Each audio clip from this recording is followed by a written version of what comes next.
नाराजगी कहां बर्दाश्त कराएगा। छोटा सा प्यारा सा दिल है, एकदम धड़की, रोई और रोई। सैयदा फातिमा बोली ज़ैनब अब तो चुप जा, सर ढक तो लिया। और रोई, वफात ज़ैनब चुप जा। और रोई, अम्मी से चिपट गई और कहने लगी अम्मी जान नाना से कह देना मुझे माफ कर दे, अगली बार ज़ैनब गर्दन कटा देगी मगर सर पे से दुपट्टा नहीं हटाएगी। करबला में खींचा गया दुपट्टा, वो मुसलमान का हाथ हो सकता है? नबी की बेटी का दुपट्टा खींचा। फिर करबला की तरफ से मदीने की तरफ मुंह करके बोली सैयदा ज़ैनब नाना मुझे माफ कर देना, मेरे बच्चे शहीद हुए, मैं फिर भी बेपर्दा नहीं थी। मेरे बच्चों की लाश पर घोड़े दौड़े, उनकी हड्डी टूटने की आवाजें मुझे आई, मैं बेपर्दा नहीं हुई। मेरे भाई का सर नेज़े पे चढ़ा, मैं बेपर्दा नहीं, मगर मैंने चादर ही खींच ली तो मैं अब कैसे पर्दा करूं नाना, माफ करना। बालों से मुंह ढक लिया है। फिर अपने बाप अली की तरफ देख के बोली बाबा अली मैं वही ज़ैनब हूं। जब मदीने में चलती थी आप फरमाते थे ज़ैनब जा रही है मेरी बेटी, जा रही है, जाओ हसन हुसैन उसके पांव के निशान मिटाते हुए जाओ। मैं नहीं चाहता मेरी बेटी के पांव के निशान भी कोई देखे। और आज आपकी ज़ैनब ऊँटनी पर बैठी है, उसके सर पे दुपट्टा कोई नहीं, बालों से मुंह ढक रही है। मेरे अब्बा मुझे ना माफ कर देना, अपनी ज़ैनब को माफ कर देना। अल्लाह अकबर। इमाम ज़ैनुल आबिदीन कहते हैं मेरी फूफी 4,500 किलोमीटर ऊँटनी पर बैठ के सफर किया मगर कभी तहज्जुद की नमाज भी कज़ा नहीं हुई मेरी फूफी की, बल्कि लाशों के सामने सर नेज़े पर है वो औरतें नमाज पढ़ती थी। मैं कहता मेरी बहनों ये दुनिया तुम्हारे लिए शॉर्ट विजिट है। मैं आपसे पूछता हूँ अरे तुम्हारे लिए तो नमाज बदली थी, मेरी तरफ देखो, तुम्हारे लिए तो अल्लाह ने नमाज बदली थी, नमाज के तरीके बदले थे। मर्द नमाज पढ़ता है तो यहां तक हाथ लाता है। अल्लाह अकबर कहता है ये फिटिंग के कपड़े पहनने वाली, टाइट फिटिंग के कपड़े पहनने वाली सुने इस बात को, यहां तक हाथ लाता है मर्द। औरत के लिए क्या हुक्म है? यहां तक हाथ लाए, बस यहां बांध ले, यहां लाए, यहां बांध ले, हाथ यहां लाए, यहां बांध ले। मर्द हाथ यहां तक लाए, औरत हाथ यहां तक लाए। क्यों? क्योंकि तेरा अल्लाह नहीं चाहता कि तू नमाज में भी बेपर्दा हो। तेरे जिस्म की बनावट अलग है, मर्द के जिस्म की बनावट अलग है। अल्लाह नहीं चाहता कि तू नमाज में बेपर्दा।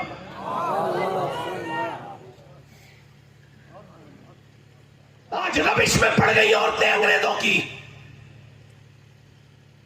जब तक बच्चे मां नेक न होंगी। दिल्ली में एक माँ रो रही है, रात का वक्त है, बच्चा उठ गया, बेवा माँ है। बच्चे ने माँ से पूछा अम्मा क्यों रो रही है? माँ ने कहा बेटे बस एक हाथ पे कीड़ा चढ़ा था।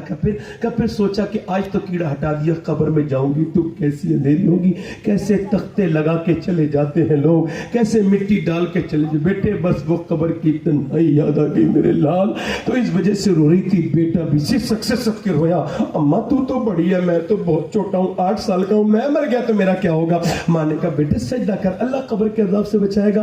बेटा जब सजदे में गया तो माँ भी रोने लगी, मालिक मेरा यतीम बच्चा, इसे कबूल कर ले मेरे मालिक। रोज माँ रोती रही। रोज माँ बेटा जवान हो गया, माँ बूढ़ी हो गई, इंतकाल हो गया, बेटे का रंग दिल्ली पे चढ़ा, बेटे का भी इंतकाल हो गया।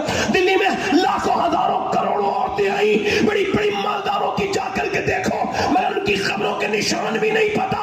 मगर जो रात को रोती थी उसका मजार 3 बीघा जमीन में बना हुआ है, उसका नाम सैयदा जुलेखा अल-मारूफ माई साहिबा है। और बादशाहों की खबरें ढूंढने से भी नहीं मिलेंगी दिल्ली में, मगर उसके बेटे के मजार पे आज भी मेला लगता है। उसका नाम निजामुद्दीन महबूब लाई है।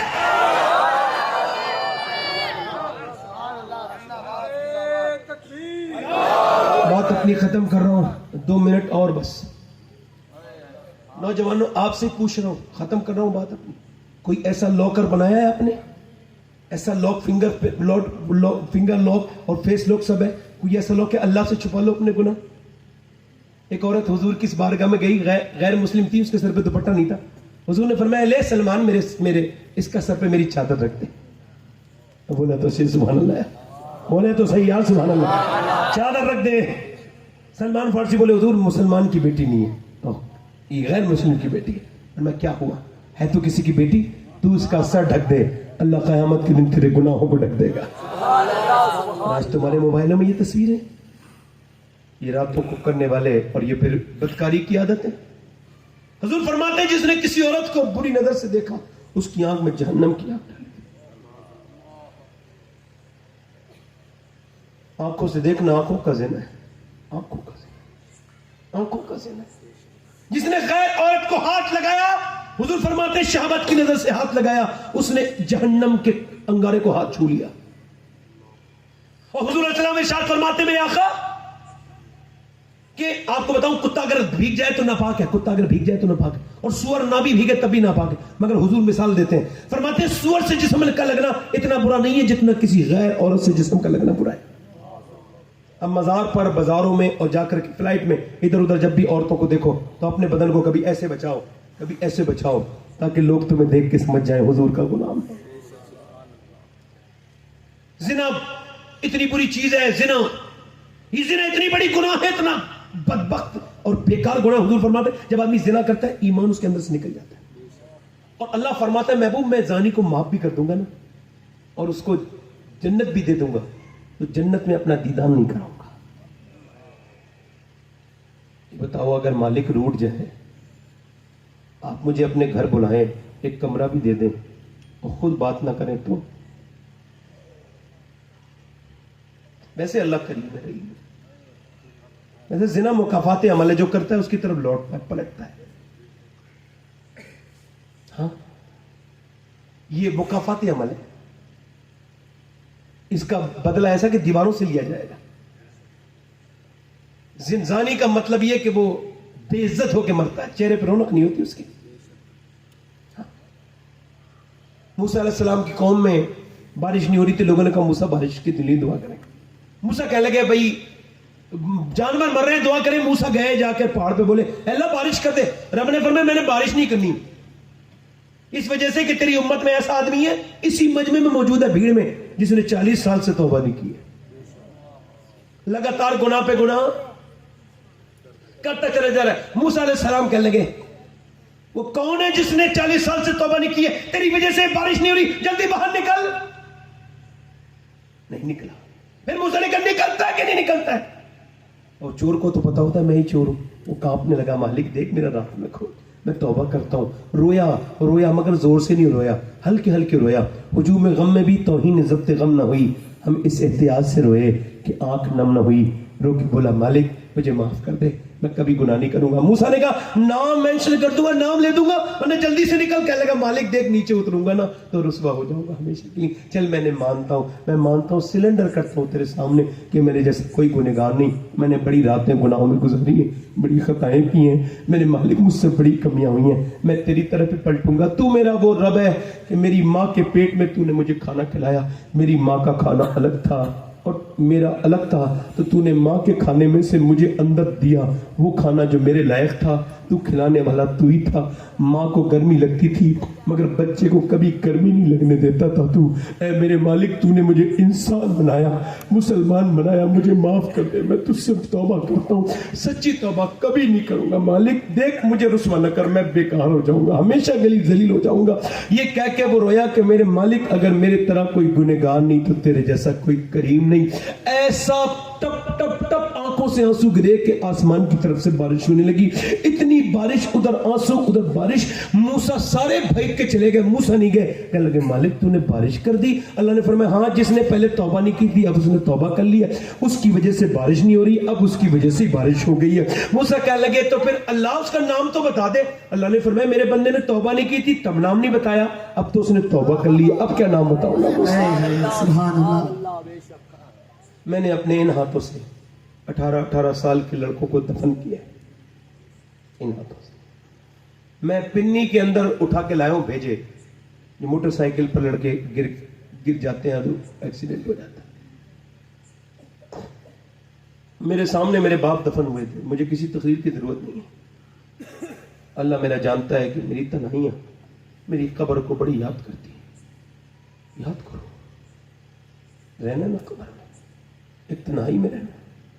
वो कहता है तू 4 लोग तुझे लेके आएंगे, वैसे भी तुझे मेरी तरफ आना है, तो ऐसे ही आ जाना, ऐसे ही आ जा।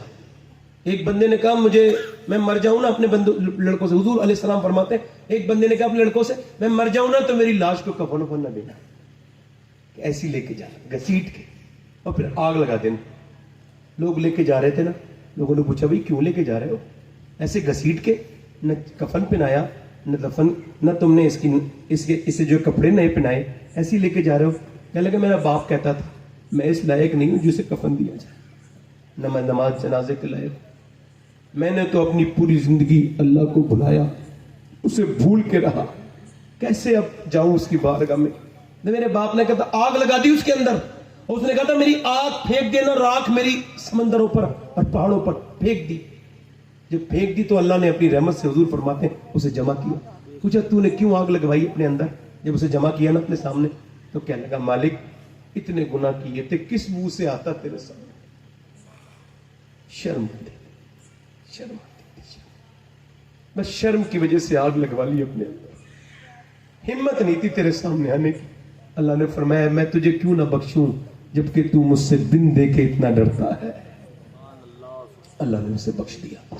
कितने लोग ऐसे हैं जो हुजूर के नाम पे गर्दन कटा सकते हैं? दोनों हाथ रख के बताएं,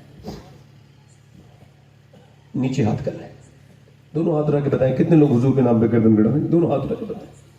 एक दूसरे की तरफ ना देखें और मुस्कुराए ना। जो गर्दन कटा सकता है वो कुछ भी कर सकता है ना, कुछ भी कर सकता है ना। नीचे हाथ कर ले। एक दूसरे की तरफ ना देखें, मुस्कुराए ना, बस बताएं जो गर्दन कटा सकता है कुछ भी कर सकता है ना। तो आप में कितने लोग ऐसे हैं जो आज से मेरे नबी के नाम पे गर्दन भी कटा सकते हैं और आज से दाढ़ी भी रखा लेंगे? इस महफिल में खड़े हो जाएं, सिर्फ दाढ़ी रखने वाले खड़े हो जाएं, खड़े हो जाएं। एक, दूसरा आशिक रसूल, दो, आगे आ जाए भाई, और कोई तीसरा। एक दूसरे की तरफ न देखें। 100 शहीदों का सवाब है, हुजूर की सुन्नत है, सरकार की सबसे प्यारी सुन्नत है। हर नबी के, हर वली के दाढ़ी, हर गौस पाक के भी दाढ़ी, गरीब नवाज के भी दाढ़ी। तीसरा, कोई आशिक रसूल है नौजवान जो अपनी अपनी अपनी उस बुरी आदत से तौबा करे और आज से दाढ़ी की नियत कर ले? कोई है आशिक रसूल तीसरा, गौस पाक का मानने वाला? कोई तीसरा आशिक रसूल हो तो जल्दी उठ जाए, देर ना करे, कहे आज के बाद इंस्टाग्राम और फेसबुक वाली भी जिंदगी नहीं, आज से हमने मदीने वाली की जिंदगी गुजारनी है, मदनी जिंदगी गुजारनी है, हुजूर की सुन्नत के साए में गुजारनी। तीसरा आशिक रसूल है कोई इस महफिल रसूल में? बेटे आ जाए, आ जाए, आप आ जाए, आप आ जाए, आप बैठ जाए बेटे। सुभान अल्लाह। इनकी छोटी दाढ़ी ये पूरी करेंगे। दाढ़ी मुड़ाना और कटाना एक ही बराबर है। अगर मुट्ठी से बाहर नहीं निकल रही ना दाढ़ी, तो फिर वो दाढ़ी ना होने के बराबर है, वो भी उसी हुक्म में आती है। मैं कहता हूँ चौथा आशिक रसूल है कोई? चौथा गौस पाक का मानने वाला? चौथा है कोई दीवाना? चौथा कोई आशिक रसूल हो तो जल्दी करें, देर ना करें। देखिए मेरे पास टाइम कम है, जरा मेहरबानी करें, बड़ी मुश्किल से तो मैं, हालांकि मैं तकरीर नहीं कर पाया ठीक से, आपने आपकी खिदमत ठीक से नहीं कर पाया, माफ करना। चौथा कोई आशिक रसूल है कोई चौथा आशिक रसूल इस महफिल रसूल में? है कोई चौथा आशिक रसूल जो अल्लाह से डरता हो और कब्र की तैयारी करे अपने